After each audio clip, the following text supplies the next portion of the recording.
Salut à tous, c'est Matt. Tilt n'est pas dispo aujourd'hui, donc c'est moi qui va faire le 9 minutes crypto.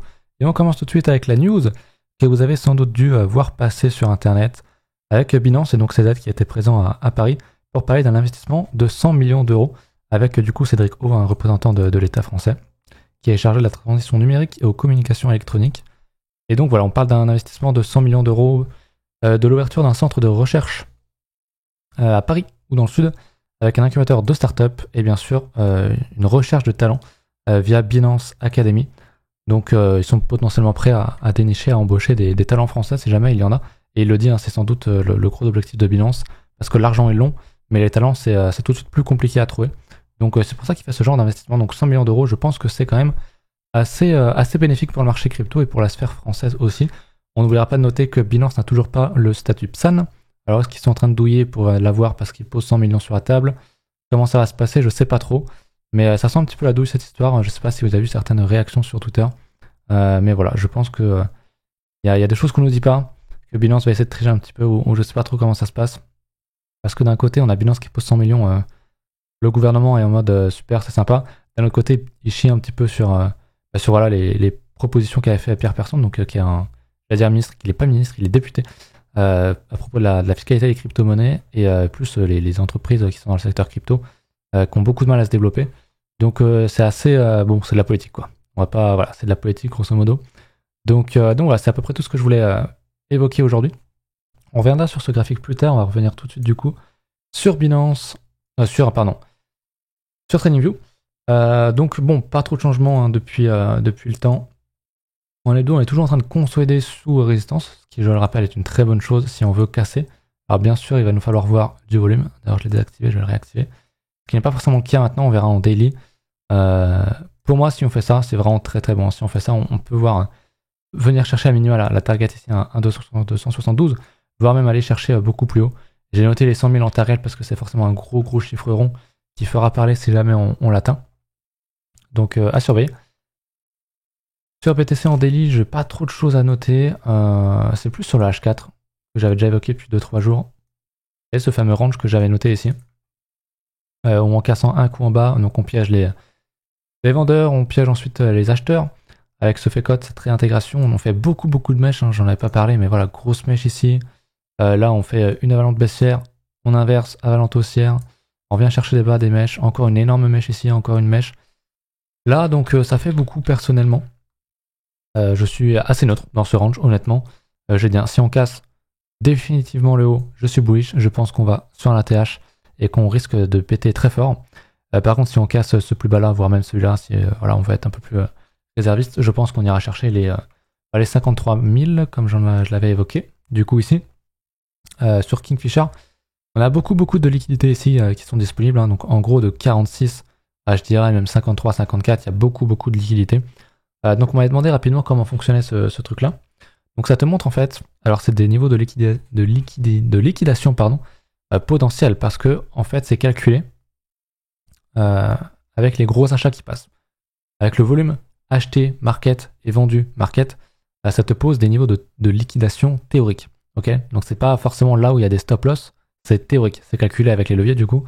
Donc c'est globalement quand même assez accurate.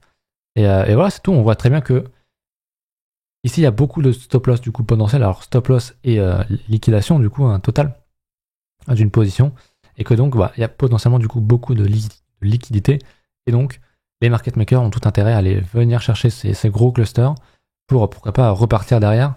Mais voilà, il y a beaucoup d'argent à prendre ici, donc je pense que c'est quelque chose qui n'est pas à négliger. On m'avait posé la question pour le cum liquidation, donc quand même c'est à mon avis ça veut juste dire accumulate. Donc là, j'ai pas l'option activée parce que je pense que je suis sur un compte gratuit. Mais si je regarde justement sur l'autre compte ici, il faut que je repasse sur ici. On voit en fait, c'est ça, là il y a des chiffres et c'est simplement le cumulé. Donc on voit le graphique, en fait, le fond, l'espèce de, comment on appelle ça ouais, le fond rose et le fond vert. On voit très bien que c'est en cumulé, c'est beaucoup plus haut ici que ici parce que ici, il y a un énorme mur. On voit qu'il y a une grosse accélération ici. C'est tout simplement ça. Le cumulé. Je vais revenir sur ma charte sur BTC. Et donc voilà. Je suis quand même un peu plus neutre qu'avant où il y avait quand même beaucoup plus de niveaux de cluster en dessous. Là, on commence quand même à en développer un petit peu au nord, donc c'est bien, mais il y a quand même des gros clusters qui sont très proches. Moi, je pense que c'est pas du tout impossible d'aller venir chercher les 54, les 53. On verra après pour aller chercher les 40, honnêtement j'en doute, c'est vraiment très très bas. On verra comment réagit le marché derrière. Mais moi j'imagine bien le truc où voilà, si on vient casser ça, et qu'on va chercher, je sais pas, à ce niveau-là, les 57 ou même un peu plus bas, on peut chercher, je sais pas, à un moment donné des 53. Si on va chercher les 53, on peut très bien imaginer facilement. Il y a beaucoup de gens, si on tombe ici, qu'on va chercher donc les gros clusters, que du coup beaucoup de gens passent short et que du coup, ça short en masse et que du coup, en face, ici, il y aurait beaucoup de clusters de liquidation à aller chercher. Et donc, qu'on ira ensuite les chercher dans ce sens-là. Mais là, ça commence à accumuler, j'aime beaucoup. Mais on est déjà beaucoup plus neutre que quand on était au top. Hein.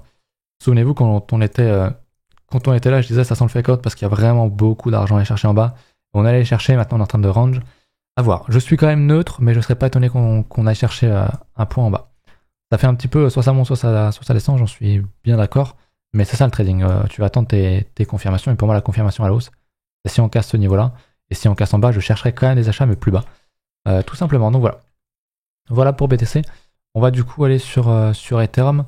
Alors, Ethereum, hein, j'ai montré le graphique. Il y a beaucoup de liquidité en bas, mais le graphe qui est juste ici, du coup, c'est sur du très très court termiste. Hein.